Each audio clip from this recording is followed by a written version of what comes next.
અમદાવાદમાં 26 તારીખે સ્થાનિક સ્વરાજની ચૂંટણી બાદ એલડી એન્જિનિયરિંગમાં મુકાશે ઈવીએમ મશીન। 28 એપ્રિલે એલડી કોલેજમાં મતગણતરીની પ્રક્રિયા કરવામાં આવશે। પોલીસ કમિશનર જીએસ મલિકે કોલેજની મુલાકાત લીધી। 3 લેયર સુરક્ષા સાથે 8000 પોલીસ કર્મચારીઓ હાજર રહેશે। એલડીમાં 27 અને ગુજરાત કોલેજમાં 21 વોર્ડની મતગણતરી કરવામાં આવશે।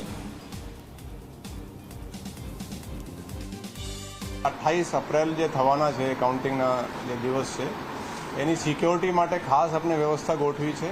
એ 3 ટાયરના એમાં વ્યવસ્થા હોય છે, 3 લેયર। એમાં અંદરના ભાગે એસઆરપી ગોઠવવામાં આવે છે, પછી ઇમિડિયેટલી એના બહારના ભાગે લોકલ પોલીસ હથિયાર સાથે હોય છે અને બહારના ભાગે લોકલ સિવિલ પોલીસ હોય છે પોલીસ સ્ટેશનમાં।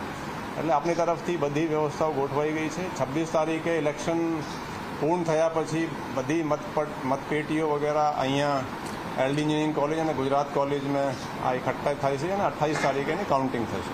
એલડી એન્જિનિયરિંગ કોલેજમાં કુલ 27 વોર્ડના છે અને જે ગુજરાત કોલેજમાં છે એ 21 વોર્ડના મતપેટીઓ આવવાની છે।